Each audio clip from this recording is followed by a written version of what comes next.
अध्याय 460, पुस्तक 14 नया संप्रभु, अध्याय 33, कठपुतली और रॉबिन। चूंकि किन्यू अंकल फू की आभा को पहचान नहीं पाया था, इसलिए उसने यह निष्कर्ष निकाला था कि अंकल फू उससे कई स्तर ऊपर होंगे। हालांकि अंकल फू उनकी असली ताकत को पहचान नहीं पाए। यह एक विरोधाभास प्रतीत हुआ। किन्यू केवल एक ही संभावना के बारे में सोच पा रहा था कि अंकल फू की कोई आत्मा नहीं है। हालांकि किन्यू इस निष्कर्ष को स्वीकार नहीं कर पाया, इसलिए उसने अचानक ही यह प्रश्न पूछ डाला। फिर भी अंकल फू के जवाब ने किन्यू को सचमुच चौंका दिया था। अंकल फू, क्या सचमुच आपके पास आत्मा नहीं है? किन्यू ने पुष्टि करने के लिए फिर से पूछा। अंकल फू मुस्कुराए और सिर हिलाया। हाँ, मुझे नहीं पता। क्या इसमें अजीब बात है? ये कैसे संभव है? किसी व्यक्ति का सबसे महत्वपूर्ण पहलू उसकी आत्मा होती है। अगर किसी के पास आत्मा नहीं है तो उसका अस्तित्व कैसे हो सकता है? किन्यू ने जवाब दिया। अगर कोई स्वर्गीय देवता भी होता तो भी मुझे लगता है कि वह बिना आत्मा के ही मर जाता। अंकल फू मुस्कुराए और जवाब में किन्यू से एक सवाल पूछा। क्या मैंने कहा है कि मैं एक इंसान हूँ? किन्यू दंग रह गया। अंकल फू, आपका मतलब क्या है? अंकल फू ने गहरी सांस ली। मैं कोई इंसान नहीं हूँ, बल्कि मैं तो एक कठपुतली हूँ जिसे मेरे मालिक ने बनाया है। बस मैं एक अपेक्षाकृत उच्च स्तर की कठपुतली हूँ। कठपुतली? किन्यू ध्यान से सुन रहा था। दिव्य लोक में कुछ उच्च स्तरीय शिल्पी सीधे शरीरों का निर्माण करने में सक्षम होते हैं। शरीरों में कुछ साधारण चेतना डालने के बाद वे शरीर कठपुतली बन जाते हैं। अंकल फू ने मुस्कुराते हुए सिर हिलाया और कहा, केवल कठपुतली बनाना बहुत कठिन है। एक तो मानव आकार का भौतिक शरीर बनाना कठिन है, दूसरे शरीर में ज्ञान और चेतना स्थापित करना कठिन है। किन्यू को अचानक अपने गुरु लेई वेई के गृहनगर की याद आ गई। वह विज्ञान और प्रौद्योगिकी ब्रह्मांड जहाँ पृथ्वी स्थित थी। मैं एक नश्वर लोक स्तर के ब्रह्मांडीय स्थान के बारे में जानता हूँ। इस ब्रह्मांडीय स्थान में एक प्रकार का विज्ञान और तकनीक मौजूद है। उसके भीतर कृत्रिम बुद्धि का अस्तित्व था, किन्यू ने कहा। अंकल फू ने सिर हिलाया और बेपरवाही से बोले, जब मैं दिव्य लोक में था तब मुझे भी विज्ञान और तकनीक जगत के अस्तित्व का कुछ ज्ञान प्राप्त हुआ था। यह नश्वर लोक के समान स्तर का एक साधारण ब्रह्मांड मात्र है। वे ब्रह्मांड का अनुसंधान करने के लिए बाह्य पदार्थों का उपयोग करते हैं। ये वास्तव में बहुत निम्न स्तर है। जहाँ तक मैं जानता हूँ, अभी तक एक भी ऐसा विज्ञान और तकनीक जगत नहीं बना है जो नश्वर लोक को अमर, आसुरी और दानव लोक के स्तर के किसी ब्रह्मांडीय स्थान से जोड़ पाया हो। किन्यू ने सिर हिलाया। केवल बाहरी शक्तियों पर निर्भर रहकर अपने शरीर को विकसित किए बिना सफलता प्राप्त करना बहुत कठिन था। इसके अलावा उस तरह की बुद्धि भी बहुत निम्न स्तर की होती है। इसमें न तो भावनाएं होती हैं और न ही खुद सोचने की क्षमता। ये बस बहुत निम्न स्तर की बुद्धि होती है। हालांकि देवता स्तर के विशेषज्ञ जो कठपुतलियां बनाते हैं, वे बाहर से देखने पर इंसानों से लगभग अलग नहीं होती, अंकल फू ने कहा। वास्तव में अंकल फू के साथ बातचीत से किन्यू को लगा कि अंकल फू के पास लोगों के समान ही बुद्धि है। चाचा फू, कठपुतलियों को इतनी बुद्धि कैसे मिल जाती है? किन्यू ने पूछा। अंकल फू ने सिर हिलाया और कहा, सच कहूँ तो मुझे इस बारे में ज्यादा यकीन नहीं है। ऐसा इसलिए है क्योंकि ईश्वरीय क्षेत्र में भी बहुत कम लोग हैं जो कठपुतलियां बनाना जानते हैं। ईश्वरीय क्षेत्र में जो लोग कठपुतलियों को सेवक के रूप में रखते हैं, वे सभी उच्च पद और शक्ति वाले लोग होते हैं। किन्यू को अचानक एक बात याद आ गई। अंकल फू, देखो।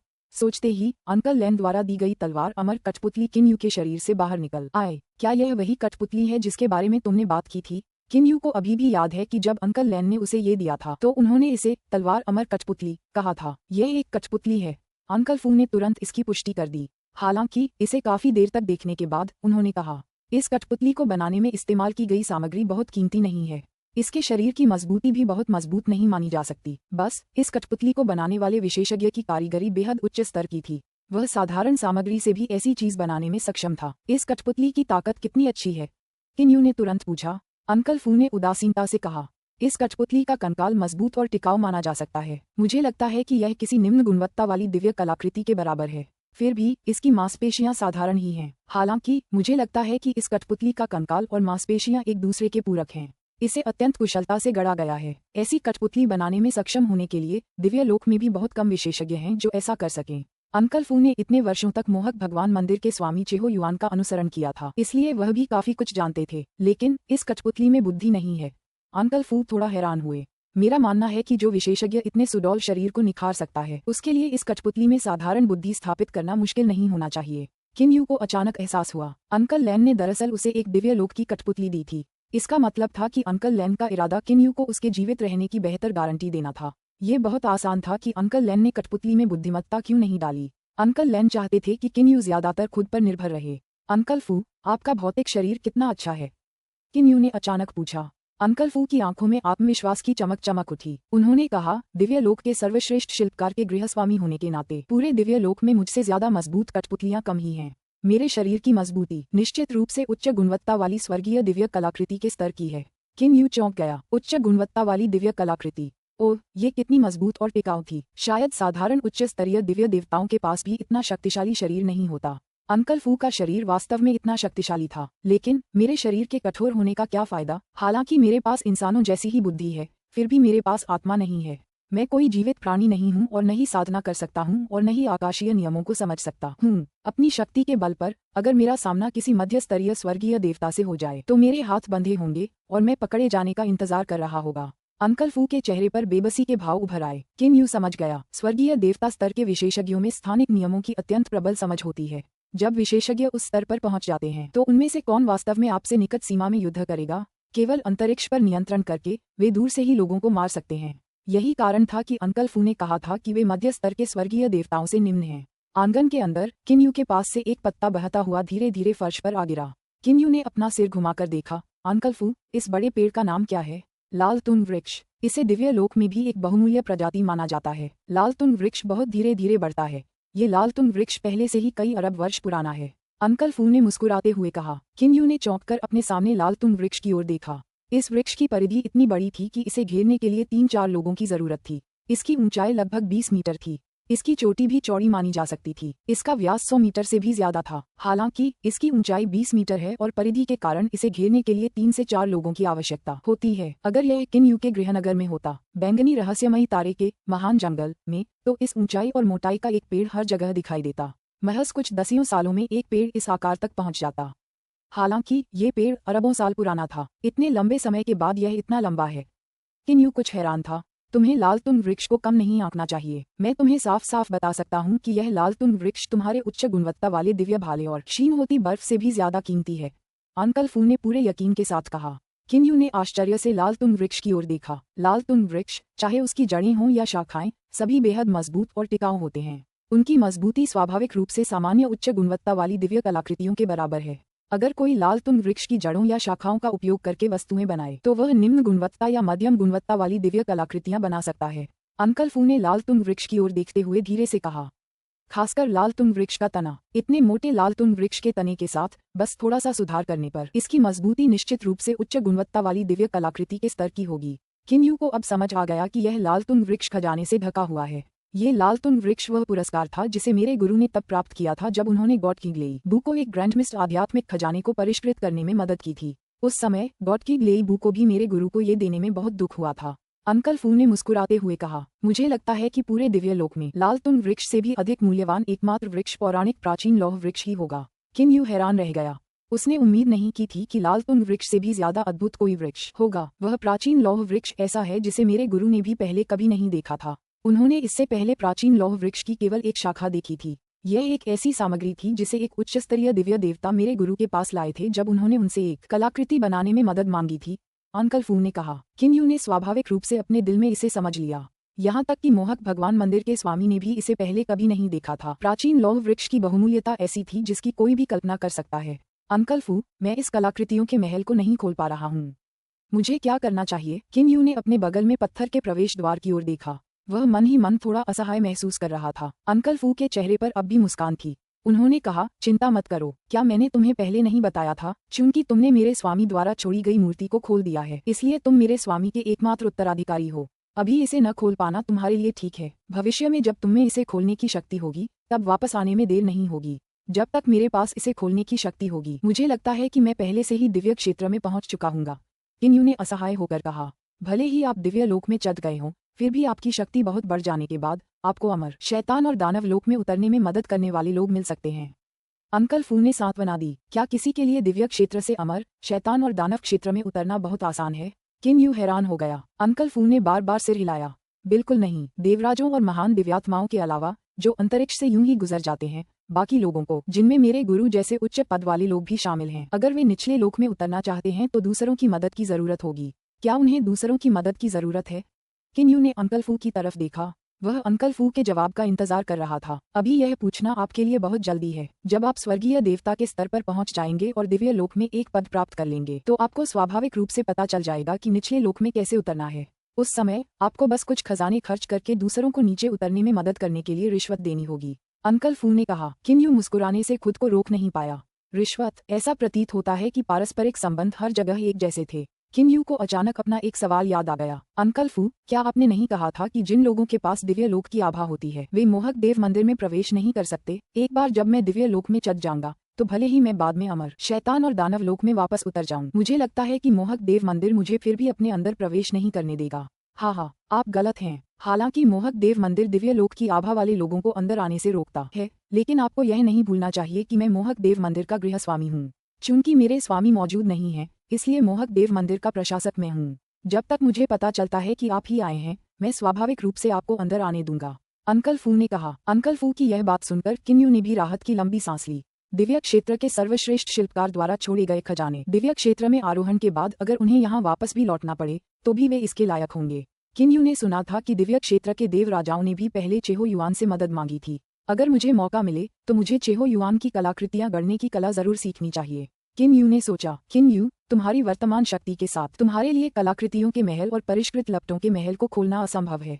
चूंकि तुम पहले ही सामने वाले महल में जा चुके हो, तो चलो मैं तुम्हें शेष महल, स्थानांतरण महल तक ले चलता हूँ। अंकल फू ने ये शब्द कहे और चलने लगे। ईडी, रॉबिन, मैं चाहता हूँ कि वह उस खजाने के बारे में पूछे जिसे सियान सम्राट ने इतनी बुरी तरह से प्राप्त किया था। Laughing face Kim you uncle फू के पीछे पीछे चल पड़ा।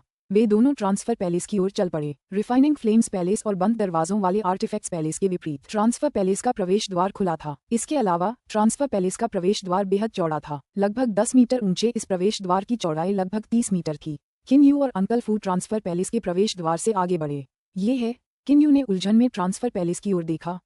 ट्रांसफर पैलेस बहुत अजीब था। वहाँ बिल्कुल भी जगह नहीं थी, बस ढेर सारे मोटे और मजबूत खंभे थे, और तो और हर खंभे पर कुछ शब्द लिखे हुए थे। यहाँ 30 से ज्यादा खंभे हैं। ये किस काम के हैं? ये खंभे छत जितने ऊंचे नहीं हैं। ये छत को सहारा देने के लिए बिल्कुल भी नहीं है। किम यू थोड़ा हैरान हुआ। आखिर ये 30 खंभे वहाँ किस लिए खड़े किए गए हैं? किम यू के हाव भाव देखकर अंकल फू ने अपना मुंह खोला और कहा, किम यू, तुम्हें पता होना चाहिए कि ब्रह्मांडीय स्थान जितना ऊंचा होता है उतना ही स्थिर होता है। मेरे गुरु के पास एक उच्च स्तरीय दिव्य देवता की शक्ति थी। दिव्य क्षेत्र में वह अभी भी अंतरिक्ष की बाधा को भेदने में असमर्थ थे। हालांकि मेरे गुरु की शक्ति से वह अमर, शैतान और दानव क्षेत्र में आसानी से एक अंतरिक्ष चैनल बनाने में सक्षम थे। यह सही है। अमर, शैतान और दानव लोक का स्थान मेरे गृहनगर बैंगनी रहस्यमयी तारे के स्थान से कहीं ज्यादा स्थिर है, किम यू ने कहा। नश्वर लोक का स्थान इतना विशाल था कि उसे 9वें स्तर का स्वर्गीय अमर भी चीर सकता था।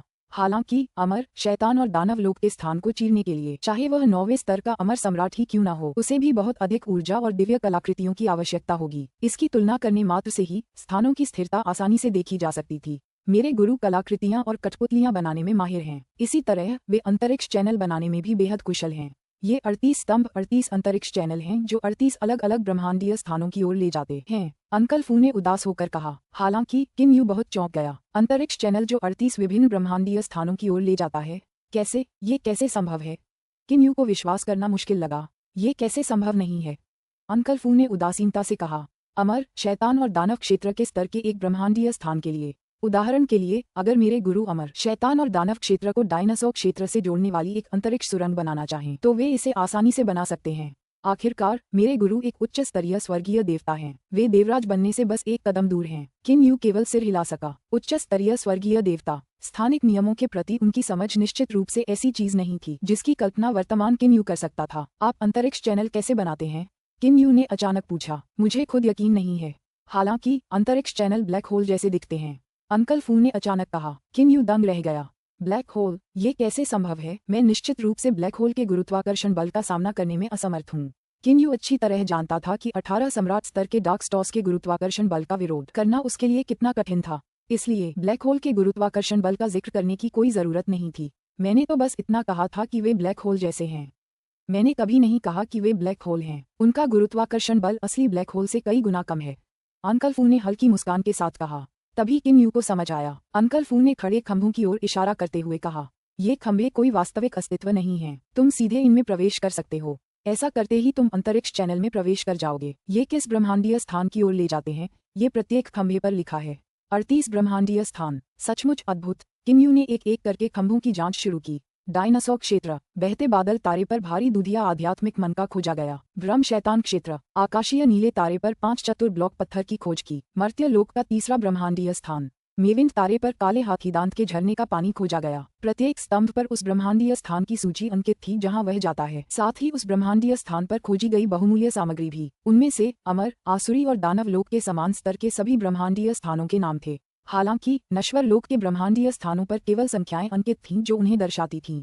स्पष्टतः नश्वर लोक बहुत अधिक थे और उनका एक ही नाम नहीं था। मेरे गुरु का उद्देश्य विशिष्ट पदार्थों की खोज करना था, इसलिए उन्होंने स्वाभाविक रूप से प्रत्येक ब्रह्मांडीय स्थान में उनकी खोज शुरू कर दी। निर्धारित अंतरिक्ष चैनलों के निर्माण से मेरे गुरु उन ब्रह्मांडीय स्थानों में अधिक सहजता से भ्रमण कर पाते हैं। इन अंतरिक्ष चैनलों द्वारा जिन 38 ब्रह्मांडीय स्थानों की ओर ले जाया जाता है, उनमें से 22 अमर, आसुरी और दानव लोक के समान स्तर के हैं।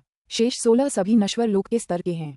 अंकल फू ने कहा। इस समय किन्यू ने कुछ नहीं कहा। ऐसा इसलिए था क्योंकि उन्होंने एक स्तंभ पर लिखे शब्द देखे थे। नश्वर क्षेत्र का 11वां ब्रह्मांडीय स्थान, बैंगनी रहस्यमय तारे पर द्विध्रुवीय आध्यात्मिक पत्थर की खोज की। अध्याय 461, पुस्तक 14 नया सम्राट। अध्याय 34, घर वापसी और रॉबिन, बैंगनी रहस्यवादी सितारा। ये शब्द सुनकर किन्यू पर मानो बिजली गिर गई हो।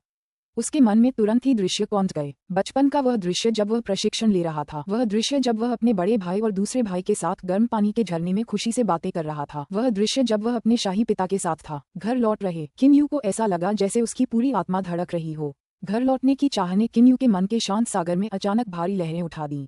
किन्यू घर लौटने की उस चाह को दबा नहीं पा रहा था। अंकल फू, आपने कहा था कि मैं स्तंभ पर अंकित ब्रह्मांडीय स्थान तक केवल प्रवेश करके पहुंच सकता हूँ, किन्यू ने पूछा। यह सही है। क्यों, क्या तुम भी इसमें शामिल होने की योजना बना रही हो? किन्यू के हाव भाव देखकर अंकल फू ने पूछा। किन्यू ने गहरी सांस ली। बैंगनी रहस्यमयी तारा वह जगह है जहां मैं बचपन में रहा था।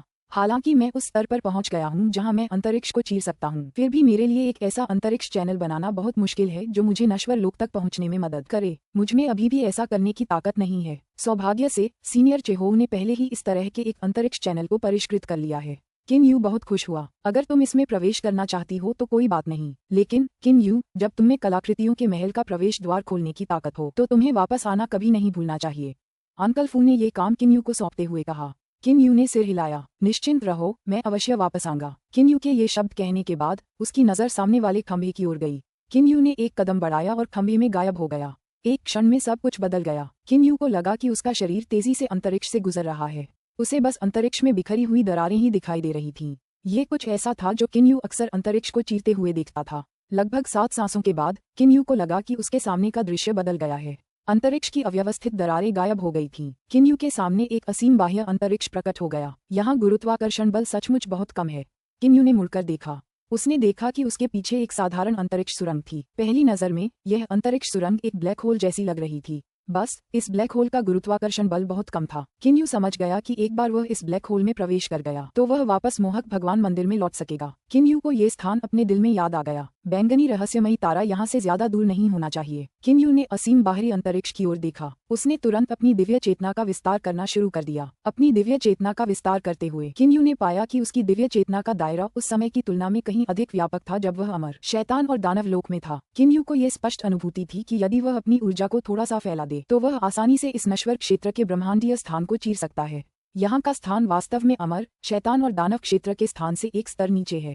किन्यू ने अपना हाथ हिलाया। तुरंत किन्यू के सामने 10,000 मीटर से भी ज्यादा लंबी एक विशाल अंतरिक्ष दरार प्रकट हुई। इस अंतरिक्ष दरार से निरंतर ऊर्जा उत्सर्जित हो रही थी। बस इस ऊर्जा का किन्यू पर जरा भी असर नहीं हुआ।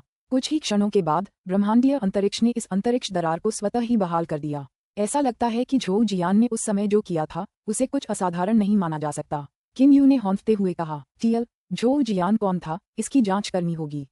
यार, लियर का चचेरा भाई, वो बदमाश जिसने ढेरों इंसानों को मार डाला और किन्यू को लगभग मार ही डाला था। उस समय किन्यू के सामने झोउ जियान अपने हाथ के एक झटके से अंतरिक्ष को चीरकर एक जगह पर मौजूद हर चीज को आसानी से बुझा सकता था। उस समय का किन्यू वाकई हैरान और स्तब्ध था। हालांकि अब जैसा लग रहा था, झोउ जियान ने जिस स्थान को चीरकर बुझाया था वह तो बस नश्वर लोक का स्थान था। नश्वर लोक का स्थान सबसे निचले स्तर का स्थान था। ऐसे स्थान को चीरना कोई असाधारण बात नहीं थी। वर्तमान किन्यू भी ऐसा आसानी से कर सकता था। बैंगनी रहस्यवादी तारा, इसकी दूरी वास्तव में यहाँ से ज्यादा दूर नहीं है। किन्यू की दिव्य जागरूकता पहले ही बैंगनी रहस्यवादी तारे को ढक चुकी थी जो उसके खड़े होने की जगह से लगभग आधी आकाशगंगा की दूरी पर स्थित था। एक महान टेलीपोर्टेशन के साथ किन्यू ब्रह्मांडीय बाह्य अंतरिक्ष से गायब हो गया। किन्यू पीले पत्थर के तारे पर खड़ा था। वह अपने पास ही स्थित विशाल ग्रह को देख रहा था, बैंगनी रहस्यमयी तारा। उस समय किन यू ने इस पीले पत्थर के तारे पर तब तक प्रशिक्षण लिया था जब तक कि वह अंततः समझ तक नहीं पहुंच गया और तारकीय परिवर्तन के अंधकार में तारा क्षेत्र को प्राप्त नहीं कर लिया। बैंगनी रहस्यमयी तारे को दूर स्थित पीले पत्थर के तारे से देखने पर भी कोई देख सकता था कि वह प्रचंड लपटों और सफेद धुंध से भरा हुआ था। ये स्वाभाविक रूप से बैंगनी रहस्यमयी तारे के दो महान चरम क्षेत्र हैं। किन यू की आकृति तेजी से बैंगनी रहस्यमयी तारे की ओर उड़ रही थी। जैसे जैसे किन यू पास आता गया, उसे बैंगनी रहस्यमयी तारे का विशाल महासागर दिखाई देने लगा। उसने विशाल महासागर के बीचों बीच स्थित अराजक सूक्ष्म महासागर को भी देखा था। अराजक सूक्ष्म महासागर के उत्तर में जमीन का एक छोटा सा हिस्सा था। वह हिडन ड्रैगन महाद्वीप था। अराजक सूक्ष्म महासागर के उत्तर में जमीन का वह बड़ा हिस्सा उड़ता हुआ ड्रैगन महाद्वीप था। टियल कियानलांग महाद्वीप, हिडन ड्रैगन महाद्वीप, टैंगलांग महाद्वीप, स्वारी ड्रैगन महाद्वीप। जैसे ही उसने बैंगनी रहस्यमयी तारे पर विभिन्न स्थानों को देखा, किन यू के मन में विभिन्न दृश्य बनने लगे। वह समय जब वह हिडन ड्रैगन महाद्वीप पर प्रशिक्षण ले रहे थे, समुद्रतल खेती क्षेत्र में संघर्ष और लड़ाइयाँ, उड़ते हुए ड्रैगन महाद्वीप पर स्वर्गीय लपटों द्वारा उन्मत्त जलन। किन यू बैंगनी रहस्यमयी तारे के सामने खड़ा था। हालांकि वह फिर भी बैंगनी रहस्यमयी तारे के पास नहीं गया। काफी देर बाद ही किन यू अपने अशांत मन को शांत कर पाया। उसने सिर हिलाया, मुस्कुराया और आह भरी। घर के जितना करीब इंसान उतना ही डरपोक होता जाता है। कुछ ही देर बाद किन यू की आकृति गायब हो गई। जाहिर है वह बैंगनी रहस्यमयी तारे पर पहुंच गया था। छिपा हुआ ड्रैगन महाद्वीप। किन यू को अमर, शैतान और दानव लोक में चढ़े हुए लगभग 4000 साल हो चुके थे। 4000 वर्षों की अवधि में छिपे हुए ड्रैगन महाद्वीप पर कई राजवंशों ने विजय प्राप्त की है। ऐसा कोई राजवंश नहीं था जो चिरस्थायी गौरव प्राप्त कर सके। पुराने दिनों का किन राजवंश, पुराने दिनों का हान राजवंश, पुराने दिनों का सोम राजवंश, ये सभी स्मृतियों की चीजें बन गए हैं। वर्तमान हिडन ड्रैगन महाद्वीप में जहां नश्वर लोग रहते थे, एक दुर्लभ एकता घटित हुई है। तांग राजवंश साम्राज्य। तांग राजवंश के संस्थापक सम्राट ली शे ने अपने जीवन का लगभग आधा समय युद्ध में बिताया। अंततः वे लगभग पूरे हिडन ड्रैगन महाद्वीप को एकीकृत करने में सफल रहे। मानवता के प्रतिबंधित क्षेत्र, विशाल वन्य क्षेत्र को छोड़कर, जो दानव जानवरों का था, तांग राजवंश साम्राज्य 200 से भी ज्यादा वर्षों तक अस्तित्व में रहा। वर्तमान में यह अतुलनीय रूप से समृद्ध है। हालांकि चूंकि इसका कोई शत्रु नहीं था, इसलिए पूरे साम्राज्य का पदानुक्रम कुछ हद तक क्षीण होता दिखाई दे रहा था। लोग सुख, सौंदर्य और दीर्घायु की तलाश में थे। इससे सच्चे साधकों का सम्मान और भी बढ़ गया। तांग राजवंश साम्राज्य। ब्रॉड हिल शहर। ब्रॉड हिल सिटी तांग राजवंश साम्राज्य का एक उल्लेखनीय विशाल शहर था। इस शहर की सबसे प्रसिद्ध विशेषताएं हैं सुंदर महिलाएं और उत्तम भोजन। इस शहर की सुंदर महिलाओं ने बड़ी संख्या में प्रतिभाशाली विद्वानों को आकर्षित किया है। उत्तम भोजन ने कुछ कुलीन और उच्च पदस्थ लोगों को भी आकर्षित किया है। ब्रॉड हिल सिटी कितनी समृद्ध थी, ये बताने की जरूरत नहीं थी। रात होते ही ब्रॉड हिल सिटी की सभी सड़कों और गलियों में लालटेनें लटका दी जाती थीं। रात दरअसल ब्रॉड हिल सिटी के लिए सबसे समृद्ध समय होता था। लोग सड़कों पर टहलते रहते थे। कड़ाईदार कपड़े पहने कई लोग होते थे। उनके पीछे नौकर भी चलते थे। मालिक, आज हम कहाँ जा रहे हैं? एक नौकर ने आदरपूर्वक पूछा। इस मालिक का पेट निकला हुआ था।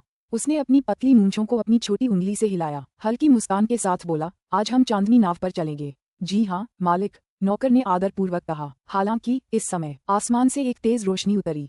वह एक तेज तलवार थी। उस बड़े पेट वाले मालिक के चेहरे के भाव तुरंत बदल गए। उसने जोर से सांस ली। उसका पेट सचमुच जोर से सिकुड़ गया। इस मालिक की दाहिनी मुट्ठी भी लाल हो गई थी। तेज आंधी के बाद इस मालिक ने जोर से अपनी मुट्ठी आगे की ओर पटकी। उसकी मुट्ठी आगे की ओर उड़ते समय वास्तव में ध्वनि विस्फोट उत्पन्न कर रही थी। टकराना, तलवार टूट गई। हत्यारे ने भी मुंह से खून उगला और तुरंत भाग निकला। नौकर की आंखें ठंडी चमक से चमक उठीं। वह हत्यारे का पीछा करने ही वाला था, लेकिन मालिक खांसने लगा। उदासीनता से उसने कहा, पीछा मत करो। वह आदमी तो बस स्वर्गीय जाल का एक कांसे का हत्यारा है। अगर तुम उसका पीछा भी करोगे तो भी बेकार है। कोई स्वर्गीय जाल से? छोटे नौकर का चेहरा भी बदल गया। मालिक, तो पहले लौटो। जो भी मुझे मारना चाहता था, उसने असल में एक कांस्य पदकधारी हत्यारे को ही भाड़े पर रखा है। वे सचमुच मुझे कुछ ज्यादा ही नीचा दिखा रहे हैं। उस मालिक का चेहरा ठंडा पड़ गया। वह तुरंत मुड़ा और जाने लगा। सड़क पर जो दृश्य घटित हुआ था, उसे सड़क के किनारे स्थित रेस्तरां में बैठे कई लोगों ने देखा। स्वर्गीय जाल वास्तव में अभी भी अस्तित्व में है। रेस्तरां में बैठे एक काले कपड़े पहने युवक ने बुदबुदाया। यह वही किन यू था जो छिपे हुए ड्रैगन महाद्वीप पर पहुंचा था। अपने गृहनगर लौटने के बाद किन यू तुरंत घर नहीं लौटा, बल्कि उसने पहले 4000 साल बाद के अपने गृहनगर को जानना शुरू किया। इसके अलावा किन यू की दिव्य चेतना ने पूरे बैंगनी रहस्यमय तारे को ढक लिया था। बैंगनी रहस्यमय तारे पर केवल उसका दूसरा भाई किन जेंग ही बचा था। जहां तक उसके शाही पिता किंदे, उसके बड़े भाई किन फैंग यूजी और अन्य लोगों का सवाल है, उनमें से कोई भी बैंगनी रहस्यमयी तारे पर नहीं बचा। यहाँ तक कि उसकी उस समय की छोटी बहन लिटिल लू भी बैंगनी रहस्यमयी तारे से गायब हो गई। किन यू जानता था कि उसके भाइयों और उनकी साधना गति अभी भी अपेक्षाकृत तेज मानी जा सकती है। उसके द्वारा छोड़े गए खजानों को जोड़कर 4000 वर्ष उनके लिए अमर लोक में चढ़ने के लिए पर्याप्त थे। जहां तक उसके दूसरे भाई किनजेन का सवाल है, ये तथ्य कि वह अभी भी नश्वर लोक में ही है, वह भी कुछ ऐसा था जिसका किन्यू ने अनुमान लगाया था। आखिरकार दूसरे भाई किनजेन की साधना गति तीनों भाइयों में सबसे धीमी थी। पहले वाला आदमी स्वर्गीय जाल से आया एक कांस्य पदक विजेता हत्यारा था। मैंने कभी सोचा भी नहीं था कि उस छिपे हुए विशेषज्ञ बॉस वांग में सचमुच इतनी ताकत होगी। रेस्टोरेंट में बैठे कुछ रईसों के बेटे आपस में बातें करने लगे। सिर्फ एक कांस्य पदक वाला हत्यारा, ऐसा लगता है कि जो भी बॉस वांग को मरवाना चाहता था वह पर्याप्त पैसा खर्च करने को तैयार नहीं था। अगर उन्होंने स्वर्गीय जाल से हड्डी की राख वाला हत्यारा मंगवाया होता तो कौन बच पाता, एक और कुलीन बेटे ने कहा। ये सुनकर किन्यू को झटका लगा। अस्थि राख हत्यारा, जब वह अभी भी नश्वर लोक में था तो ऐसा लगता था कि हथियारों में बोन ऐश नामक कोई रैंक नहीं थी। 4000 सालों का बदलाव वाकई बहुत बड़ा है।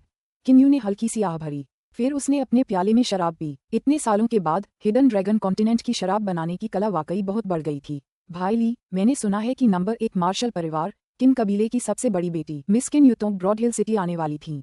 क्या आप सभी को इसकी जानकारी है? एक कुलीन बेटे ने कहा। भाई गुओ, मुझे इस बारे में पहले से ही पता है।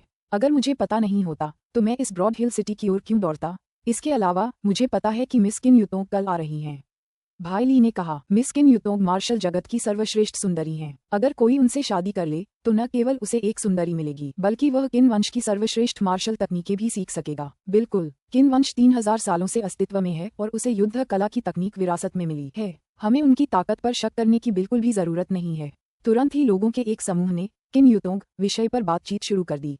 इसके बजाय किन यू को संदेह हुआ। इस किन कबीले के अस्तित्व में रहने और 3000 साल से ज्यादा पुरानी युद्ध कलाओं को विरासत में पाने के लिए इसका दूसरे भाई से कुछ लेना देना जरूर होगा। किन यू ने मन ही मन सोचा। हालांकि किन यू के विचारों के अनुसार उसे विश्वास नहीं था कि उसका कबीला सिर्फ एक मार्शल आर्ट कबीला होगा। इसके अलावा केवल अपनी दिव्य जागरूकता के साथ निरीक्षण करने के बाद उनके परिवार के मुख्यालय फ्लेम कैपिटल सिटी में उनके दूसरे भाई किन जेन के अलावा कई दूजी स्तर के विशेषज्ञ और लूज इमोर्टल स्तर के विशेषज्ञ भी थे। इतनी ताकत के साथ किन कबीला इतना शक्तिशाली था कि वह उड़ते हुए ड्रैगन महाद्वीप के कुछ साधना संप्रदायों से मुकाबला कर सकता था। टीएल दुजी इक्वल्स क्लेश से गुजरने वाला। दूसरे दिन किन यू ने भी हल्के से किन युतों पर ध्यान दिया। वह वाकई एक अद्भुत सुंदरी थी। हालांकि किन यू को उसकी कोई खास परवाह नहीं थी। इसके तुरंत बाद किन यू ने छिपे हुए ड्रैगन महाद्वीप के शहरों में घूमना शुरू कर दिया। 3 दिन बाद किन यू ज्वाला राजधानी शहर में पहुंचे। फ्लेम कैपिटल सिटी किन वंश का मुख्यालय था। इतने सालों बाद भी यह आज भी राजधानी है। हालांकि हिडन ड्रैगन महाद्वीप के राजवंश कई बार बदले, लेकिन सभी राजवंश एक बात जानते थे। हिडन ड्रैगन महाद्वीप में एक महान छिपा हुआ कबीला था, किन कबीला। इस कबीले में एक पूरे राजवंश को पल भर में नष्ट करने की ताकत थी। इसलिए इन सभी वर्षों में ज्वाला राजधानी हमेशा किन वंश के नियंत्रण में रही है। उस समय के पूर्व के भवन को शांत करने वाले राजकुमार का नाम बदलकर पुण्य उद्यान रख दिया गया है। 4000 वर्षों में पुण्य उद्यान का स्वामी हमेशा किन वंश से रहा है। किन यू इस पुण्य उद्यान के बाहर अकेले खड़ा था। मैं वापस आ गया हूँ, किन यू ने धीरे से कहा। सदाचार उद्यान के भवन के द्वार के बाहर किन यू के अलावा वहाँ कोई और नहीं था जो उसके पास जाने की हिम्मत कर सके। जब भी कोई सदाचार उद्यान के भवन के पास जाता तो सदाचार उद्यान के पहरेदार हमेशा उसे ठंडी निगाहों से घूरते। हालांकि किन यू के वहाँ खड़े होने पर पहरेदार ऐसे व्यवहार करते थे मानो उन्होंने किन यू को देखा ही न हो। इसके अलावा वहां से गुजर रहे कुछ लोग भी ऐसे व्यवहार कर रहे थे मानो उन्होंने किन यू को देखा ही न हो। जब भी किन यू जिस जगह पर खड़ी होती उस पर रोशनी पड़ती तो वह अपने आप ही विकृत हो जाती। किन यू की स्थानिक नियमों की समझ इतनी थी कि वह अंतरिक्ष को विकृत कर सके और उसे ऐसा बना सके कि कोई भी उसे देख न सके। हो सकता है कि अमर, शैतान और दानव लोक में वह ऐसा आसानी से न कर पाता। हालांकि नश्वर लोक का स्थान किन यू के लिए नियंत्रित करने में बेहद सरल और सहज था। तभी एक पिता और बेटी वहां से गुजरे। महिला ने घूंघट ओढ़ा हुआ था। पिता ने सादे और साधारण कपड़े पहने हुए थे। हालांकि उस औरत ने घूंघट ओढ़ा हुआ था, फिर भी किन यू उसे देख पा रहा था। ये औरत असल में मार्शल आर्ट की दुनिया की वही नंबर 1 सुंदरी थी जिससे किन यू कल मिला था। किन युतोंग, पिताजी, कुलगुरु ने शाखा परिवार के सभी लोगों को यहाँ क्यों इकट्ठा किया? एक 20 साल की खूबसूरत युवती ने अपने बगल में काले कपड़े पहने अधेड़ उम्र के व्यक्ति से आवाज लगाकर पूछा। इस अधेड़ उम्र के आदमी ने आवाज के जरिए उदासीनता से जवाब दिया, मत पूछो। हमारे कबीले के सरदार ने 3 दिन पहले ही हमें इकट्ठा होने का आदेश भेज दिया है।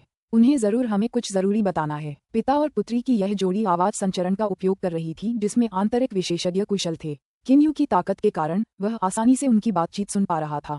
वर्चू गार्डन के मैंशन हाउस के गार्ड्स ने पिता पुत्री की इस जोड़ी को रोक लिया। पिता पुत्री की इस जोड़ी ने अपना निमंत्रण कार्ड दिखाया। गार्ड्स ने तुरंत उन्हें अंदर जाने दिया। शाखा परिवार, मैंने कभी नहीं सोचा था कि दूसरा भाई हमारे कुल को अलग अलग शाखाओं में बांट देगा। खैर, ये भी अच्छी बात है। किन यू हवेली के प्रवेश द्वार से शांति से देख रहा था। सिर्फ एक दिन में कई लोग अपने निमंत्रण पत्र दिखाकर वर्च्यू गार्डन के हवेली में प्रवेश कर चुके थे। ये सभी लोग या तो अकेले या एक दो लोगों के साथ यहाँ आए थे। मास्टर, क्या आप अंदर नहीं आ रहे हैं? किन यू के मन में एक आवाज गूंजी। मन की आवाज का प्रसारण। यह इंक्विलिन था, केवल आध्यात्मिक दानव इंक्विलिन, जिसका किन यू के साथ आत्मिक संबंध था। जानता था कि किन यू आ गया है। इंक्विलिन, तुमने मेरे लौटने की खबर मेरे दूसरे भाई को बता दी है ना? किन यू ने मन की आवाज के जरिए पूछा। अध्याय 462, पुस्तक 14 नया सम्राट, अध्याय 35, दूसरा भाई किन जेंग और रॉबिन। हाँ, यह सही है गुरु। किन जेंग को पहले से ही पता है कि आप लौट आए हैं। यही कारण है कि उसने किन वंश के सभी शाखा परिवारों को पुण्य उद्यान में इकट्ठा किया है। स्याही किलिन ने बेहद ईमानदारी से कहा, मेरे दूसरे भाई को ये जानकर अच्छा लगेगा कि मैं लौट आया हूँ। मैं बाद में जाकर अपने दूसरे भाई से मिलूंगा। फिलहाल मैं पहले जाकर देखूंगा कि मेरे किन वंश के वंशज कैसे हैं। किन यू ने उदासीनता से कहा। हाँ गुरु, इंक्विलिन ने उत्तर दिया। इसके तुरंत बाद किन यू शांति से पुण्य उद्यान के द्वार से अंदर चला गया। किन यू को स्थानिक नियमों की इतनी गहरी समझ थी कि वे रक्षक, जो स्वर्गीय अमर स्तर के भी नहीं थे, उसे कैसे देख पाते। किन यू परिचित गलियारे में कदम दर कदम चल रहा था। यही वह जगह है जहाँ मेरा बड़ा भाई रहता था। किन यू ने एक आंगन वाली जागीर की ओर देखा। हालांकि 4000 सालों के बाद इस जगह का अनगिनत बार पुनर्निर्माण किया जा चुका है। किन यू को आभास हुआ कि टाइलों और ईंटों का नवीनीकरण किया गया है। ये जगह वास्तव में एक निषिद्ध क्षेत्र बन गई है जहां दूसरों को प्रवेश की अनुमति नहीं है। किन यू मुस्कुराया। पूरे पुण्य उद्यान में घूमने के बाद, जो उस समय के पूर्व को शांत करने वाले राजकुमार का महल था, किन यू ने पाया जिन घरों में वह, उसका बड़ा भाई और उसके शाही पिता रहते थे, उन सभी पर पहरा था। बाहरी लोगों को उन जगहों पर प्रवेश की बिल्कुल भी अनुमति नहीं थी। दूसरे भाई की साधना गति सचमुच धीमी है। किन यू की दिव्य चेतना ने उसके दूसरे भाई की वर्तमान शक्ति, मध्य अवस्था कोनुमिंग को स्पष्ट रूप से पहचान लिया था। वह 4000 वर्षों के बाद ही मध्य अवस्था कोनुमिंग तक पहुंचा था। इस प्रकार की साधना गति वास्तव में ऐसी थी कि कोई भी अवाक रह जाता।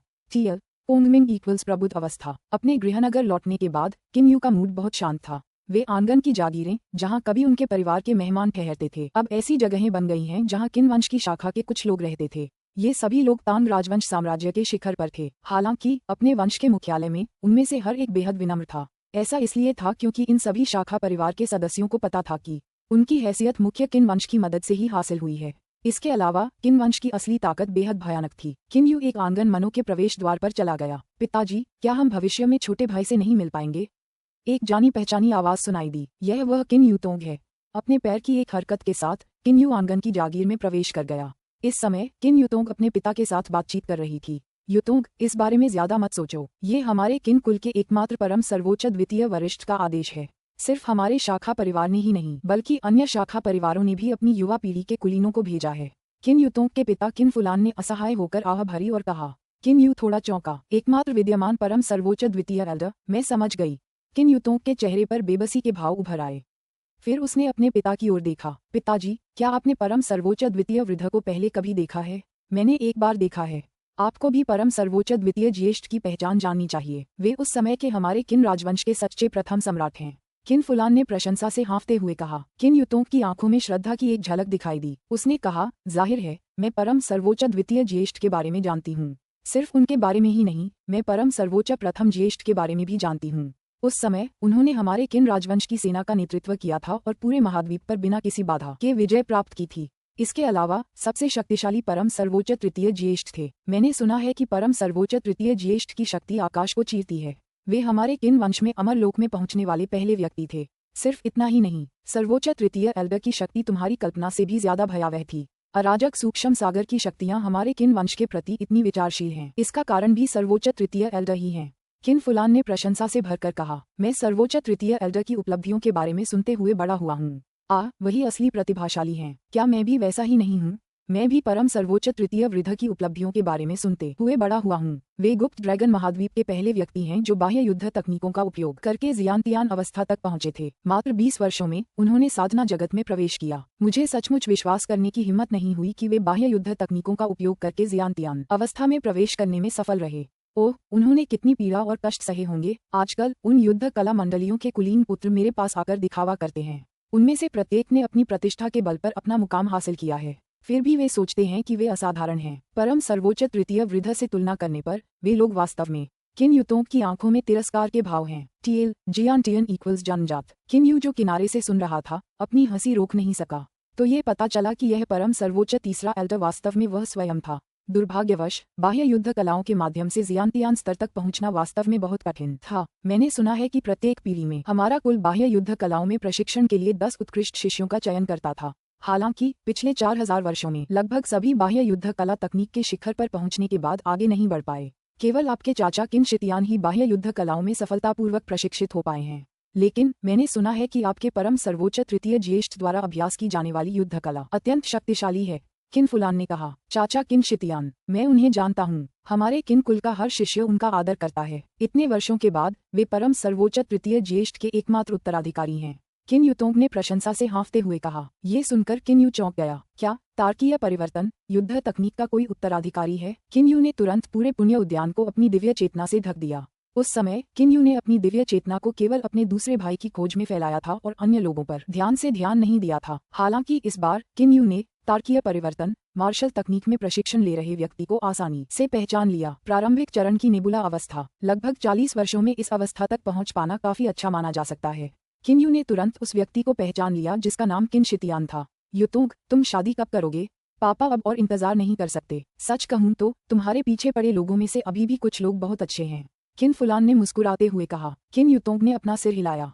मैं अभी इसके बारे में नहीं सोच रही। मैं नहीं चाहती कि मेरे होने वाले पति में परम सर्वोच्च तृतीय ज्येष्ठ के स्तर की दृढ़ता और प्रतिभा हो। मैं बस यही चाहती हूँ कि उसमें परम सर्वोच्च तृतीय ज्येष्ठ की दृढ़ता और प्रतिभा का 10वां हिस्सा हो। कुलीनों के वे पुत्र। किन यू चौंक गया। फिर वह हंसने लगा। मजेदार मजेदार, आप कौन हैं? किन युतोंग ये देखकर हैरान रह गया कि वास्तव में कुछ ही दूरी पर एक काले कपड़े पहने युवक खड़ा था। किन फुलान भी मुड़ा। काले वस्त्र पहने इस युवक को देखकर उसने तुरंत विनम्रता से कहा, क्या तुम भी मेरे किन कुल के वंशज हो? किन फुलान जानता था कि अगर कोई शक्तिशाली साधक भी हो तो भी वह किन कुल के पुण्य उद्यान में आसानी से प्रवेश नहीं कर पाएगा। ऐसा इसलिए था क्योंकि पुण्य उद्यान में एक कुल रक्षक दिव्य पशु रहता था। कुल रक्षक दिव्य पशु के बारे में जानकारी ऐसी थी जो किन कुल के लगभग सभी लोग जानते थे। हाँ, मैं किन वंश से हूँ। किन यू ने मुस्कुराते हुए सिर हिलाया। उसकी नज़र किन युतों पर पड़ी। छोटी बच्ची, कभी कभी अपने पति से बहुत ज्यादा मांग नहीं करनी चाहिए। जब तक वह ठीक है सब ठीक है। छोटी बच्ची, किन युतोंग ने आंखें चौड़ी करके पूछा। तुम मुझसे कितनी बड़ी हो? मैं तुमसे बहुत बड़ी हूँ। किन यू ने हल्की मुस्कान के साथ कहा। इस समय किन फुलान का दिल धड़क रहा था। वह किन यू से निकलने वाली विशेष आभा को महसूस कर पा रहा था। यह उस व्यक्ति की आभा होती है जो स्वर्ग और पृथ्वी के साथ एकाकार हो गया हो। हालांकि वह परम सर्वोच्च द्वितीय एल्डर से केवल एक बार ही मिला था, फिर भी वह ये भी महसूस कर पा रहा था कि परम सर्वोच्च द्वितीय एल्डर उनके सामने वाले व्यक्ति की तुलना में कमतर थे। वह मेरे किन कबीले का कोई निश्चित लूज इमॉर्टल विशेषज्ञ हो सकता है। हालांकि उसके दिल में किन फुलान था। पिछले 4000 सालों में किन कबीले में कई लूज इमॉर्टल विशेषज्ञ हुए हैं। और ठीक इसी समय एक और आदमी आंगन में आया। किन फुलान, जो व्यक्ति आया उसने उदासीनता से कहा, प्रभु दूत। आए हुए व्यक्ति को देखकर किन फुलान ने तुरंत प्रणाम किया। यहाँ तक कि किन युतोंग ने भी प्रणाम किया। किन कबीले में कुल रक्षक दूत होते हैं। कुल रक्षक दूत 3 स्तरों में विभाजित हैं। सुनहरे वस्त्र पहने कुल रक्षक दूत सबसे निचले स्तर के होते हैं। नीले वस्त्र पहने कुल रक्षक दूत थोड़े ऊंचे स्तर के होते हैं। सबसे ऊंचा स्तर काले वस्त्र पहने कुल रक्षक दूतों का होता है। यहाँ तक कि सबसे निचले स्तर के स्वर्ण वस्त्रधारी कुल रक्षक दूतों की शक्ति भी कम से कम नवजात आत्मा स्तर पर थी। टीएल युवानयम नवजात आत्मा। कुलपति ने आदेश दिया है कि 2 घंटे में सभी लोग मेपल इवनिंग हॉल में भोज में शामिल होने के लिए उपस्थित हों। सुनहरे वस्त्र पहने उस दूत ने कहा। इसके तुरंत बाद वह मुड़ा और चला गया। ऐसा लग रहा था जैसे उसने किन यू को देखा ही न हो। जब दूत चले गए तभी किन फुलान और किन युतोंग ने अपना शरीर वापस ऊपर उठाया। अरे, ऐसा कैसे हुआ कि प्रभु दूत ने उस व्यक्ति को देखा ही नहीं? किन युतोंग ने उलझन भरे भाव से किन यू की ओर देखा। अगर किन यू का रुतबा ऊंचा होता तो स्वर्ण वस्त्रधारी दूत कम से कम उसे सलाम तो करता। अगर किन यू का रुतबा नीचा होता तो वह कम से कम स्वर्ण वस्त्रधारी दूत को सलाम तो करता। लेकिन स्वर्ण वस्त्रधारी दूत ने पूरे समय किन यू की ओर देखा तक नहीं। ये बात दूसरों के लिए उलझन का कारण बन रही थी। किन यू किनारे रखी एक पत्थर की बेंच पर जाकर बैठ गया। उसने कहा, अगर मैं चाहूं कि वह मुझे देखे तो वह मुझे देख पाएगा। अगर मैं नहीं चाहूं कि वह मुझे देखे तो वह मुझे नहीं देख पाएगा। इसके तुरंत बाद किन यू ने अपना हाथ घुमाया और एक शराब का जार निकाला। उसने एक घूंट भर शराब पी ली। हाँ, आखिरकार फ्लेम कैपिटल सिटी की शराब सबसे अच्छी होती है। किन युतोंग और किन फुलान ने एक दूसरे की ओर देखा। हालांकि वे कुछ भी कहने में असमर्थ थे। दूसरों के सामने खड़े होकर अगर वह चाहता है कि दूसरे उसे देखें तो वे देखेंगे। अगर वह नहीं चाहता कि दूसरे उसे देखें तो वे नहीं देखेंगे। क्या ऐसी कोई अद्भुत क्षमता है? यह ऐसी बात थी जिसके बारे में उन दोनों ने पहले कभी नहीं सुना था। किन यू खुशी खुशी आंगन में बैठकर शराब पीता रहा। 2 घंटे बाद मेपल इवनिंग हॉल के अंदर। इस समय मेपल इवनिंग हॉल में विभिन्न महान किन शाखा परिवारों के लोग बड़ी संख्या में एकत्रित थे। इन लोगों ने दर्जनों मेजों को घेर रखा था। कोई भी आसानी से अंदाजा लगा सकता था कि वहाँ कितने लोग थे। हालांकि इस समय किसी ने भी अपनी चॉपस्टिक नहीं हिलाई थी। ऐसा इसलिए था क्योंकि कुल के मुखिया का आना अभी बाकी था। किन यू भी मेपल इवनिंग हॉल के एक कोने वाली मेज पर बैठा था। किन कबीले ने बस प्रवेश द्वार के बाहर सभी के निमंत्रण कार्ड देखे।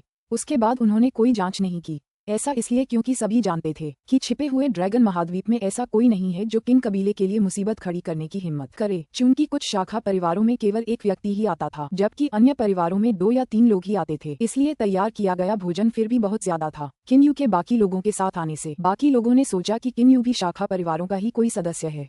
कुलपति आ गए हैं। मेपल इवनिंग हॉल के सामने सुनहरे वस्त्र पहने एक दूत ने कहा। तुरंत सभी लोग खड़े हो गए। किन कबीले के वर्तमान कुलगुरु 4 नीले वस्त्रधारी दूतों के साथ पिछले हॉल से अंदर आए। इस कुलगुरु की आंखें शांति से भरी थीं। किन यू ने मन ही मन सिर हिलाया। इस कुलगुरु की शक्ति प्रबल नहीं है, वह तो बस एक मध्य अवस्था के नवजात आत्मा अवस्था के विशेषज्ञ हैं। सब लोग, आज बहुत खुशी का दिन है। इस कुलगुरु के पहले शब्द ने शाखा कुल के सभी सदस्यों को स्तब्ध कर दिया था। ऐसा इसलिए था क्योंकि सभी को याद था कि कुछ समय पहले सर्वोच्च द्वितीय एल्डर ने व्यक्तिगत रूप से सभी शाखा परिवारों को आदेश दिया था कि वे अपनी युवा पीढ़ी के कुलीनों को पुण्य उद्यान में भेज दें ताकि उन्हें पूरे महाद्वीप में छिपाया जा सके, ताकि किन वंश की वंशावली अक्षुण्ण रहे। साथ ही उन्होंने दावा किया कि किन वंश एक बहुत बड़ी विपत्ति का सामना कर रहा है। सभी शाखा परिवार इससे सतर्क हो गए थे। हालांकि पलक झपकते ही इस कुलगुरु ने वास्तव में कहा कि आज बहुत खुशी का दिन है। यद्यपि वे आश्चर्यचकित थे, फिर भी शाखा के सदस्यों ने शोर नहीं मचाया। सभी लोग निश्चिंत रहें। सर्वोच्च द्वितीय एल्डर ने व्यक्तिगत रूप से आदेश दिया है कि पूरे महाद्वीप में भेजी गई सभी कुलीन युवा पीढ़ियों को प्रत्येक शाखा परिवार में वापस भेज दिया जाए। इसके अलावा सर्वोच्च द्वितीय एल्डर जल्द ही मेपल इवनिंग हॉल में आएंगे। कुलगुरु ने ऊंची आवाज में कहा। चाहे वे कितने भी शांत क्यों न हो, शाखा के लोग फिर भी शोर मचाने लगे। परम सर्वोच्च द्वितीय एल्डर आ रहे हैं। क्या मैं गलत सुन रहा हूँ? सच में परम सर्वोच्च द्वितीय एल्डर आ रहे होंगे। यहाँ तक कि किन फुलान भी परम सर्वोच्च द्वितीय एल्डर से केवल एक बार ही मिले थे, और वह भी इसलिए क्योंकि वे किन शाखा परिवार के मुखिया थे। हॉल में बैठे लोगों में से 10 से भी कम ऐसे हैं जिन्होंने परम सर्वोच्च द्वितीय एल्डर को देखा है। चुप रहो। मेपल इवनिंग हॉल के साइड वाले प्रवेश द्वार से एक आवाज आई। काले कपड़े पहने एक दूत अंदर आया था। तुरंत ही सभी लोग चुप हो गए। किन वंश के प्रसिद्ध कुल रक्षक दूतों को स्वर्ण वस्त्रधारी, नीले वस्त्रधारी और काले वस्त्रधारी में विभाजित किया गया था। काले वस्त्रधारी यह स्तर दूतों का सर्वोच्च स्तर था। उनमें से सबसे कमजोर भी कोंगमिंग स्तर तक पहुंच गए हैं। शक्तिशाली दूत तो दूजी स्तर तक भी पहुंच गए हैं। 3 काले कपड़े पहने दूतों के साथ सड़क पर आगे बढ़ते हुए हल्के पीले रंग का गाउन पहने एक विद्वान युवक अंदर आया। परम सर्वोच्च द्वितीय ज्येष्ठ कुलगुरु ने आदरपूर्वक सलामी दी। किन वंश हर 100 साल में अपना कुलगुरु बदलता था। हालांकि 3 सर्वोच्च बुजुर्गों का पद चिरस्थायी था। 3 सर्वोच्च बुजुर्गों में से किसी एक के पास भी कुलगुरु से कहीं ज्यादा ताकत होती थी। परम सर्वोच्च द्वितीय वयोवृद्ध नीचे बैठे लोग आखिरकार वास्तविकता से जाग उठे हैं। उनमें से हर एक ने आदरपूर्वक प्रणाम किया। केवल एक व्यक्ति ने सिर नहीं झुकाया, वह था किन यू। दूसरा भाई किन यू ने केवल हल्का सा सिर हिलाया। किन जेंग ने किन यू को देखा। उसकी आंखों में एक सुखद आश्चर्य का भाव उभर आया। हालांकि किन जेंग भी पहले एक सम्राट था और उसने भी 4000 वर्षों तक किन वंश पर शासन किया था। एक पल में उसने अपनी भावनाओं को नियंत्रित किया और किन यू को भी सिर हिलाकर अभिवादन किया। युगल कुल रक्षक दूतों ने देखा कि किन यू ने सिर नहीं झुकाया और वे तुरंत गुस्से से उस पर चिल्लाने वाले थे। आवेगपूर्ण मत बनो। किन जेन की आध्यात्मिक जागरूकता आवाज संचरण इन युगल लोगों के दिमाग में गूंज उठी। जब सभी शाखा परिवारों ने अपने सिर ऊपर उठाए तो किन जेन ने हल्की मुस्कान के साथ कहा, सबको, कुछ समय पहले हमारे किन कबीले पर एक विपत्ति आई थी। हालांकि अब वह विपत्ति टल गई है। मैं अभी सभी कुलीन युवा पीढ़ियों को तैनात कर रहा हूँ। मुझे विश्वास है कि 1 महीने के भीतर वे सभी अपने अपने परिवारों में वापस लौट जाएंगे। अब सभी निश्चिंत भी हो सकते हैं। परम सर्वोच्च द्वितीय एल्डर के ये शब्द सुनकर सभी महान शाखा परिवार राहत की सांस लेते हैं। कुछ समय पहले आए आपदा के कारण सभी शाखा परिवार भयभीत हो गए थे। सभी लोग कृपया भोज का आनंद लें। किन जेंग ने अपनी बात समाप्त करने के बाद भोज हॉल की ओर चलना शुरू कर दिया। किन जेंग को अपनी ओर आते देख वे सभी लोग अवाक रह गए। किन जेंग ने बस सिर हिलाया और मुस्कुराया। फिर वह किन यू की मेज के पास गया और किन यू को देखा। दूसरे भाई, आपका प्रशासन वाकई बहुत अच्छा है। हमारे किन वंश के वंशज अब 10,000 से ज्यादा होंगे, है ना? किन यू खड़ा हो गया। सटीक रूप से कहें तो जब सब कुछ जोड़ दिया जाए तो किन कबीले की संख्या अब 80,000 से ज्यादा है, किन जेंग ने कहा। किन यू किन जेंग के पास गया। दूसरा भाई, तीसरा भाई, किन जेंग ने भी सीधे किन यू की ओर देखा। किन यूतोंग, जो किन यू के साथ एक ही मेज पर बैठा था, ने दोनों की बातचीत सुनी और वह अचंभित रह गया। सभी लोग, कृपया आज जो कुछ आपने सुना है उसे फैलाएं नहीं। किन जेंग ने मेपल इवनिंग हॉल में उपस्थित सभी लोगों पर नजर डाली। इसके तुरंत बाद किन यू और किन जेंग एक साथ मेपल इवनिंग हॉल से चले गए। पिताजी, क्या मैं कुछ गलत सुन रही हूँ? किन यूतोंग ने अपने पिता की ओर देखा। किन फुलान को भी इस पर यकीन करना मुश्किल लगा। अगर मैं कुछ गलत नहीं सुन रही हूँ तो वह व्यक्ति महानतम सर्वोच्च तृतीय वृद्ध है। वह परम सर्वोच्च तृतीय वृद्ध किम यूतों को तुरंत याद आया कि उसने किम यू के सामने अपने पति की शर्तों के बारे में बात की थी। वह तुरंत लाल हो गई। मेपल इवनिंग हॉल में मौजूद अनगिनत शाखा परिवारों के सभी नेता उत्साहित थे। परम सर्वोच्च तृतीय एल्डर लौट आए हैं, फिर कैसी विपत्ति आ जाएगी। सभी का उत्साह चरम पर था। अब सभी निश्चिंत थे। उपस्थित सभी लोगों के मन को शांत करने के लिए यही कारण था कि किम यू ने उपस्थित सभी लोगों के सामने किम जेन को दूसरा भाई कहा।